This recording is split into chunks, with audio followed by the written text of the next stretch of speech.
pancake Jepun yang duk viral tu dah ada kat Bukit Jambu Penang, guys. Ya Allah, dia punya fluffy tu memang tak boleh tahan lah. Ni dia lah, the Safli pancake yang sangat-sangat terbaik dan sedap. Hampa tengoklah sendiri.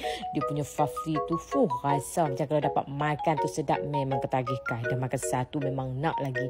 Saya order pelbagai-bagai hari ni. Dia memang ada pelbagai perisa. Yang paling saya suka adalah marshmallow.